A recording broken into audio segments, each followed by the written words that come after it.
আসসালামু আলাইকুম, সবাইকে স্বাগতম ওয়েব ম্যানার এফআরে। আশা করি সবাই ভালো আছেন, আলহামদুলিল্লাহ। এই ক্লাসের শিরোনাম হলো এইচটিএমএল এর সাবস্ক্রিপ্ট ও সুপারস্ক্রিপ্ট ট্যাগ সম্পর্কে জানব এবং এইচটিএমএল এর ওয়াল ট্যাগ, ইউএল ট্যাগ এবং লিস্ট ট্যাগ নিয়ে বিস্তারিত আলোচনা করব। তাই স্ক্রিপ্ট না করে মনোযোগ সহকারে ক্লাসটি দেখুন। আর আপনি যদি এই ক্লাসে নতুন হয়ে থাকেন তাহলে উপরের আই বাটনে ক্লিক করে আমাদের পূর্বের ক্লাসগুলো দেখতে পারেন এবং সাবস্ক্রাইব করে বেল বাটনে প্রেস করে রাখুন আমাদের নতুন নতুন ক্লাস পেতে। আশা করি ভালো কিছু শিখতে পারবেন। তাহলে শুরু করা যাক।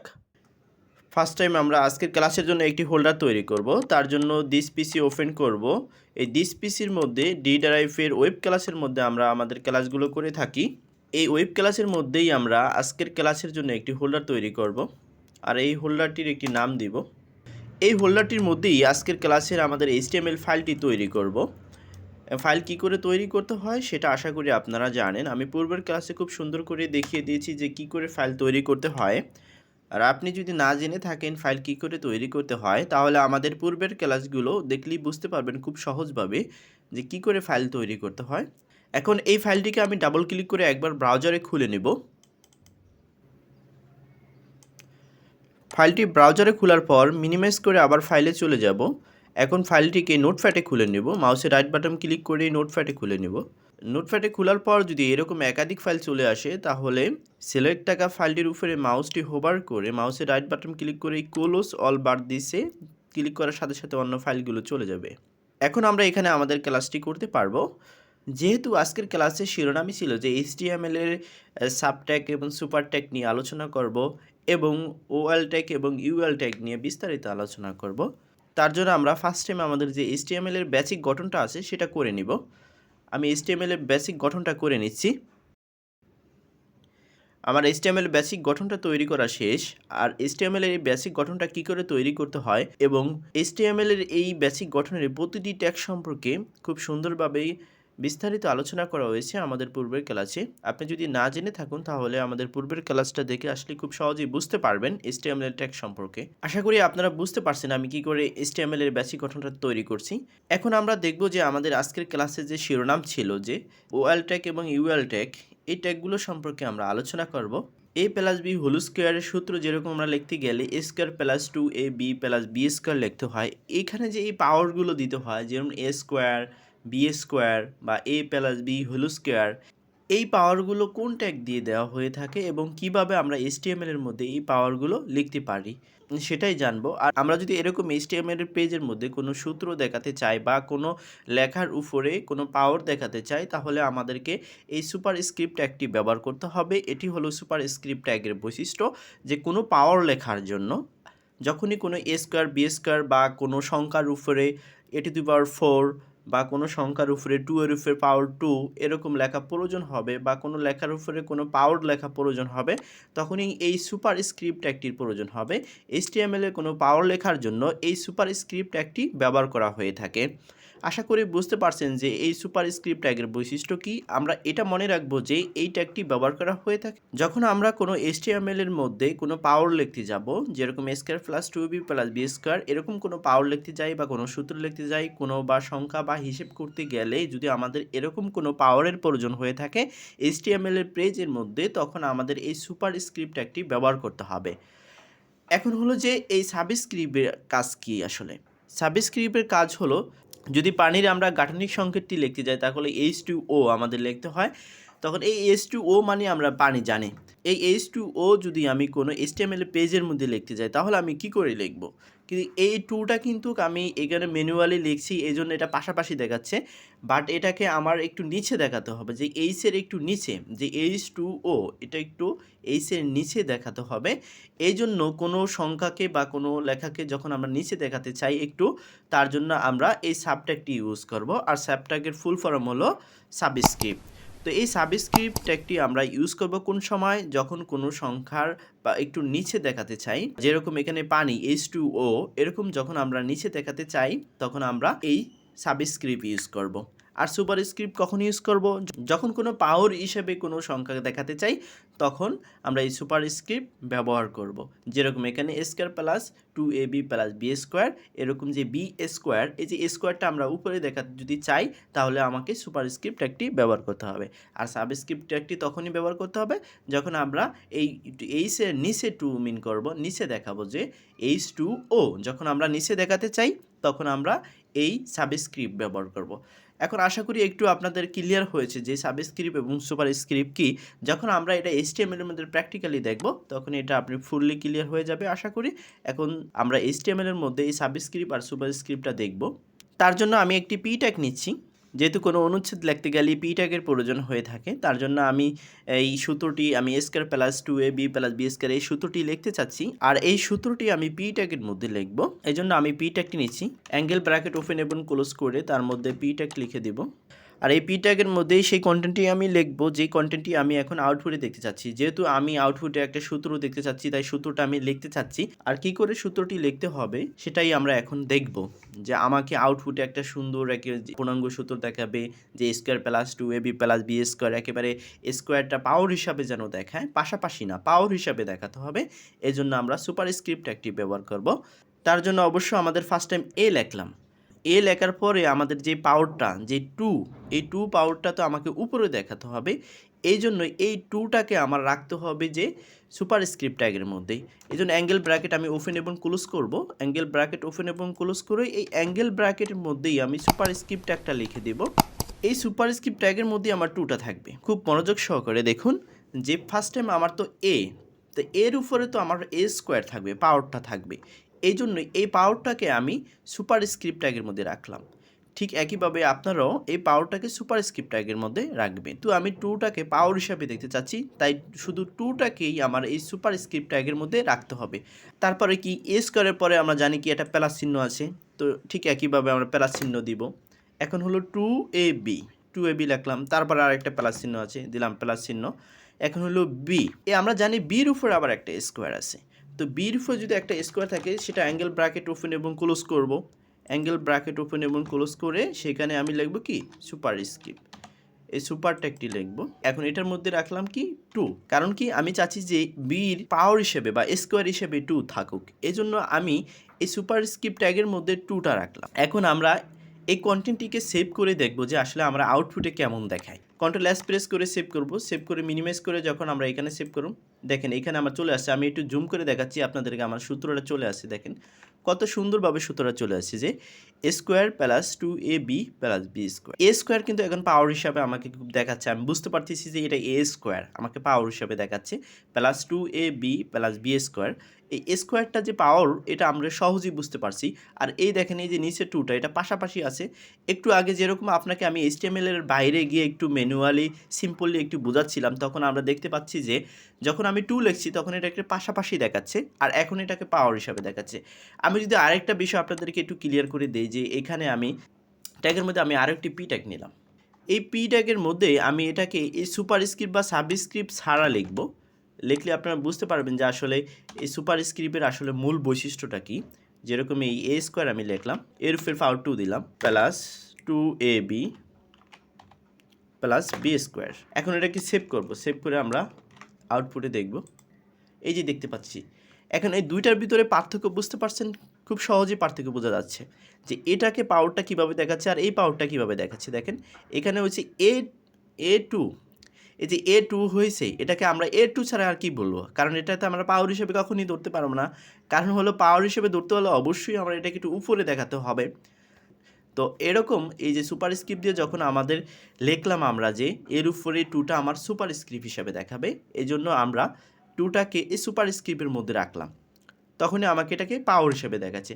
আর যখন আমি সুপারস্ক্রিপ্ট বা সাবস্ক্রিপ্ট কোনোটাকে ইউজ করিনি, দেখেন এই পি ট্যাগটা আর এই পি ট্যাগটার মধ্যে পার্থক্য কী, যে এইখানে আমি কোনো সাবস্ক্রিপ্ট বা সুপারস্ক্রিপ্ট কিছুই ব্যবহার করিনি, আর এই উপরের পি ট্যাগটার মধ্যে আমি সুপারস্ক্রিপ্ট ব্যবহার করেছি।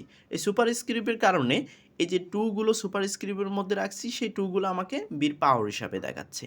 আর এইখানে আমি কোনো সুপারস্ক্রিপ্ট ব্যবহার করিনি, এজন্য এগুলো কি পাশাপাশি দেখাচ্ছে। আশা করি আপনাদের এই সুপারস্ক্রিপ্ট সম্পর্কে ফুললি ধারণা হয়েছে। এখন আমরা দেখব সাবস্ক্রিপ্ট। এই সাবস্ক্রিপ্ট দেখানোর জন্য ঠিক একইভাবে আমি H2O এখানে আমি সাবস্ক্রিপ্টটা ইউজ করলাম না। আগে আপনাদেরকে একটু ম্যানুয়ালি দেখাই যে এখন আমরা এটা সেভ করে আউটপুটে দেখব যে আসলে এটা দেখতে কেমন দেখায়।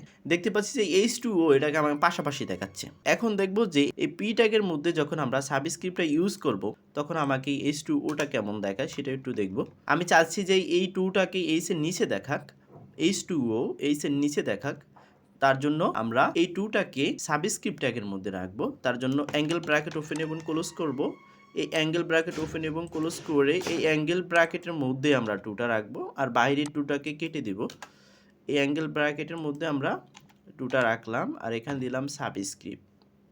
আমি অ্যাঙ্গেল ব্র্যাকেটের মধ্যে সাবস্ক্রিপ্ট ট্যাগটি রাখলাম এবং এই 2টাকে আমি সাবস্ক্রিপ্ট ট্যাগের মধ্যে রাখলাম। এখন আমি এটাকে সেভ করে একটু আউটপুটটা দেখব যে আউটপুটটা আমাকে কেমন দেখাচ্ছে। এই যে দেখতে পাচ্ছি যে এই H2O আর এই H2O দুইটার মধ্যে পার্থক্যটা কতখানি, রাত আর দিন পার্থক্য দেখলেই বোঝা যাচ্ছে। কারণ হলো আমি যে চাচ্ছিলাম যে H2O এটাকে আমাকে একটু নিচে দেখাক, আর সেটা কিন্তু উপরে হচ্ছিল না কারণ আমি এখানে সাবস্ক্রিপ্ট ট্যাগটি ইউজ করিনি। যখনই আমি সাবস্ক্রিপ্ট ট্যাগটি ইউজ করলাম তখনই আমাকে এটাকে নিচে এনে দেখিয়েছে। এখন আমি খুব এটা সহজেই বুঝতে পারছি যে আমার এটা কি একটা পানির গাঠনিক সংকেত। এরকম যদি আপনার HTML দিয়ে যদি এরকম কোনো গাঠনিক সংকেত বা কোনো যৌগ যদি আপনার লিখতে হয় তাহলে আপনারা লিখতে পারেন, বা কোনো ওয়েব পেজ যদি আপনার এরকম পেজ তৈরি করতে হয় যে গণিতের কোনো সূত্র দিয়ে বা গাণিতিক কোনো ওয়েব পেজ তৈরি করবেন বা কেমিস্ট্রির কোনো পেজ তৈরি করবেন, এরকম কোনো মৌল বা যৌগ বা কোনো সূত্র বা কোনো ম্যাথ যদি কোনো পেজে লেখার প্রয়োজন হয়ে থাকে তখন আমরা এই সাবস্ক্রিপ্ট বা সুপারস্ক্রিপ্ট একটা খুবই প্রয়োজন হবে এবং খুবই ইউজফুল হবে, আমরা ব্যবহার করতে পারবো এবং খুব সহজেই আমাদের পেজের মধ্যে আমরা খুব সুন্দরভাবে সেই যৌগগুলো এবং সূত্রগুলো ফুটিয়ে তুলতে পারবো এবং লিখতে পারবো। আশা করি বুঝতে পারছেন সাবস্ক্রিপ্ট এবং সুপারস্ক্রিপ্ট কী এবং এগুলোর বৈশিষ্ট্য কী এবং এটা কতটা ইম্পর্টেন্ট আমাদের জন্য এবং ইউজফুল। আমাদের ক্লাসের আরও শিরোনাম ছিল যে ওয়াল ট্যাগ এবং ইউএল ট্যাগ, সেই ওয়াল ট্যাগ এবং ইউএল ট্যাগ সম্পর্কে আমরা জানব। এই ওয়াল ট্যাগের পুনরূপ হলো অর্ডার লিস্ট আর ইউএল ট্যাগের পুনরূপ হলো আনঅর্ডার লিস্ট।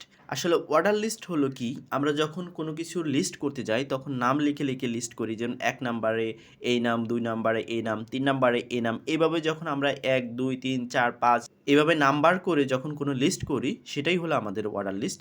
আবার নাম্বার না দিয়ে অনেক সময় রোমান সংখ্যা দেওয়া হয়ে থাকে, যেরকম আই দিয়ে আই একবার, আই 2বার, আই 3বার, এভাবে রোমান সংখ্যা কিন্তু আমরা জানি, রোমান সংখ্যা সম্পর্কে তো আমাদের ধারণা আছে অবশ্যই।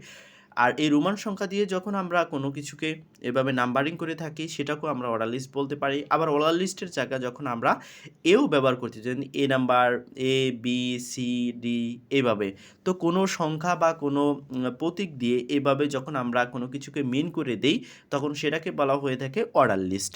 আর আনঅর্ডার লিস্ট হলো কোনো সংখ্যা বা কোনো প্রতীক কিছুই থাকতেছে না এখানে, এখানে শুধু কিছু চিহ্ন থাকবো। সেই চিহ্নগুলো কি, সেই চিহ্নগুলো হলো ডিস্ক, স্কোয়ার, সার্কেল। তো ডিস স্কোয়ার সার্কেলটা আসলে কি, যখন আমরা কোনো লিস্ট করতে যাই সেই লিস্টের কোনো প্রতীক বা কোনো সংখ্যা থাকবে না, সেটা শুধু একটু ডিস্ক আকারে থাকবে, যে গোল একটা বিন্দু, গোল একটি কালো বিন্দু থাকবে। আর যদি আমরা স্কোয়ার দিই তাহলে সেক্ষেত্রে আমরা স্তর বুঝতে পারছি একটু চারকোণাকে ঘরের মতো দেখাবে আমাদের লিস্টের সামনে। আর হলো সার্কেল হলো যে একটা গোল বৃত্ত দেখাবে, যখন আমরা লিস্ট করব সে আমাদের লিস্টের মধ্যে আমাদের গোল বৃত্ত দেখাবে।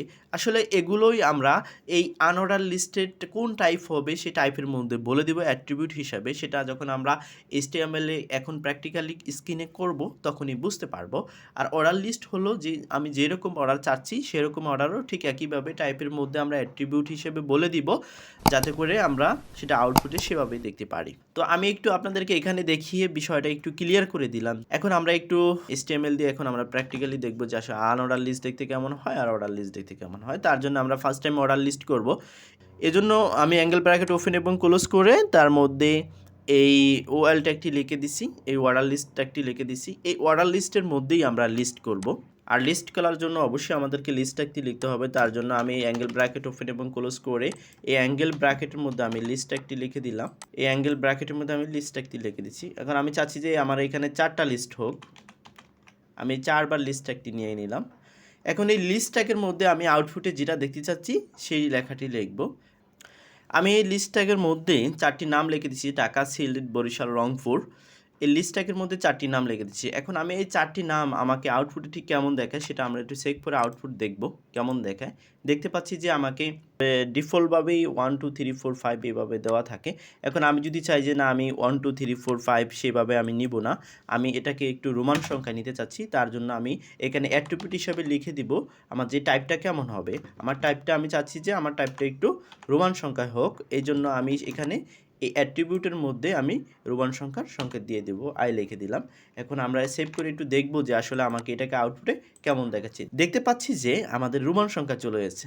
যখন আমি আই দিলাম তখন আই ডাবল আই, 3টা আই, তারপর আই বি, এভাবে তো জানি এগুলো 1 2 3 4 এইভাবে মিন করে রোমান সংখ্যাগুলো। যখন আমরা এইভাবে দিলাম যে রোমান সংখ্যা দিলাম তখন আমার এই টাইপটা কেমন হয়েছে অর্ডার লিস্টে, সেটা রোমান সংখ্যা হয়েছে। আসলে এটাই হলো অর্ডার লিস্টের বৈশিষ্ট্য। যখন আপনি কোনো অর্ডার লিস্টের মধ্যে কোনো অ্যাট্রিবিউট বা কোনো টাইপ দিবেন না তখন ডিফল্টভাবেই আপনারা 1 2 3 4 5 এভাবে সিরিয়াল চলে আসবে। আর যখন আপনি 1 2 3 4 5 এভাবে দেখতে চাচ্ছেন না, আপনার রোমান সংখ্যায় প্রয়োজন, তখন আপনি এরকম অর্ডার লিস্টের ভিতরে আপনি এরকম টাইপ লিখে দিবেন যে এটা কী টাইপ আপনি চাচ্ছেন, সেই অ্যাট্রিবিউটটা আপনি বলে দিবেন। আমি যেহেতু রোমান সংখ্যা চাচ্ছি এই জন্য আমি আই বলে দিলাম। এখন আমি যদি রোমান সংখ্যা না চাই, যে আমি চাচ্ছি যে এ বি সি এভাবে আসুক, এই জন্য আমি এ বলে দিলাম। এ বলে দিয়ে আমি অ্যাট্রিবিউটের মধ্যে এ বলে দিলাম। এ বলে দিয়ে যখন আমি সেভ করে আউটপুট দেখব, দেখতে পাচ্ছি রিফ্রেশ করার সাথে সাথে সবগুলো এ বি সি ডি এভাবে চলে আসছে।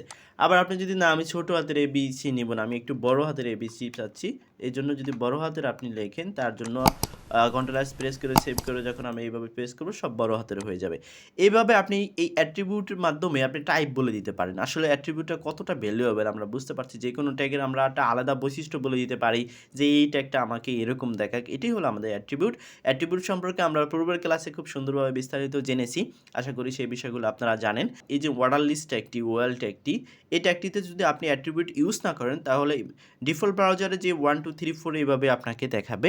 আর যখন আপনি চাচ্ছেন যে না আমি 1 2 3 4 নিতে চাচ্ছি না, আপনি চাচ্ছেন যে আপনার লিস্টগুলো এবিসি দিয়ে হোক বা রোমান সংখ্যা হোক, তখন আপনি এইভাবে অ্যাট্রিবিউটের মাধ্যমে যে টাইপটা কেমন হবে, অ্যাট্রিবিউটের ভ্যালুটা আপনি সেভাবে বলে দিতে পারেন, আপনার লিস্টগুলো ঠিক সেভাবেই আসবে, সেটা আমরা আউটপুটে দেখেছি। আশা করি বুঝতে পারছেন যে ওয়েল ট্যাগ এবং লিস্ট ট্যাগটা কী এবং এটা টাইপগুলো আমরা যেরকম বলে দিই সেরকমভাবেই আসবে। এখন আমরা দেখব যে ইউএল ট্যাগ কী, যে আনঅর্ডার লিস্টটা, সেই আনঅর্ডার লিস্টটা আসলে আমাদেরকে আউটপুটে কেমন দেখায়। যে আমরা ডিস্ক স্কোয়ার সার্কেল বলেছি, সেই ডিস্ক স্কোয়ার সার্কেলগুলো আমাদেরকে কেমন দেখায়। এখন আমি এইখানে কিছু করছি না, শুধু ওর পরিবর্তে আমি ইউটা দিয়ে দিচ্ছি, তাহলেই আমার এই ট্যাগটি আনঅর্ডার লিস্টে পরিণত হয়ে যাবে। এখন আমি এটার একটু আউটপুট দেখব, কন্ট্রোল এস প্রেস করে যখন আমি এটাকে সেভ করে রিফ্রেশ করছি, দেখছি যে এই যে গোল গোল বৃত্তগুলো আসলে এগুলো হলো ডিস্ক, আর এই ডিস্কগুলো ডিফল্ট ব্রাউজার হিসেবেই থাকে, এগুলো আপনার সেভ করার সাথে সাথেই চলে আসে। আপনি যদি চান যে না আমার আনঅর্ডার লিস্টে আমি ডিস্ক চাচ্ছি না, আমি এখানে একটু স্কোয়ার চাচ্ছি, তার জন্য আপনি অ্যাট্রিবিউটের মাধ্যমে এখানে বলে দিতে পারেন যে আমার আসলে এটা আমি একটু স্কোয়ার চাচ্ছি। তার জন্য আপনার এই টাইপ নামে অ্যাট্রিবিউটের মধ্যে আপনার বলে দিতে হবে আপনি লিস্টগুলো কেমন নিতে চাচ্ছেন। যেহেতু আপনি স্কোয়ার নিতে চাচ্ছেন, তার জন্য আপনি যখন স্কোয়ার লিখে দিবেন, স্কোয়ার লিখে দিয়ে যখন আপনি কন্ট্রোল এস প্রেস করে সেভ করবেন, আপনার লিস্টগুলো স্কোয়ার চলে আসবে। এই যে লিস্টগুলো স্কোয়ার চলে আসছে, চার কোণে একটি গড় আমরা দেখতে পাচ্ছি, আমাদের লিস্টগুলো চার কোণে একটি গড় দেখা যাচ্ছে, এটা আমার স্কোয়ার চলে যাচ্ছে। আর যদি আমি স্কোয়ার না নিতে চান, আপনি যদি চান যে আমি স্কোয়ার নিব না, আমি সার্কেল নিতে চাচ্ছি, তার জন্য আপনার সার্কেল চলে আসবে। যখন আপনি এই টাইপের মধ্যে সার্কেল লিখে সেভ করবেন তখন আপনার আউটপুটে দেখতে পারবেন যে সার্কেল চলে আসবে। রিফ্রেশ করার সাথে সাথে আমরা দেখতে পাচ্ছি যে আমার গড়টা সার্কেল চলে আসছে। আশা করি বুঝতে পারছেন যে আমাদের অর্ডার লিস্ট এবং আনঅর্ডার লিস্ট এই ট্যাগগুলো কী এবং ট্যাগগুলোর বৈশিষ্ট্য কী। যখন আমরা কোনো লিস্ট করতে যাই তখন এই ট্যাগগুলো আমরা ইউজ করতে পারি। আমাদের ইচ্ছে মতো বা আমাদের খুশি মতো আমরা যখন কোনো লিস্ট করতে যাব, সেই লিস্টের আমরা অর্ডার লিস্ট এবং আনঅর্ডার লিস্ট ব্যবহার করতে পারি। আর এই অর্ডার লিস্ট এবং আনঅর্ডার লিস্টের মধ্যেই এই লিস্ট একটি ইউজ করা হয়ে থাকে। যখন আমরা কোনো নাম বা কোনো কিছু লিস্ট করতে যাব, তখন আমরা এই লিস্ট একটি ইউজ করতে পারি। তো আশা করি বুঝতে পারছেন আজকে আমাদের যে ক্লাসের শিরোনাম ছিল অর্ডার লিস্ট এবং আনঅর্ডার লিস্ট কী এবং সাবস্ক্রিপ্ট এবং সুপারস্ক্রিপ্ট কী, সেই বিষয়ে আপনাদেরকে ফুললি ধারণা হয়েছে।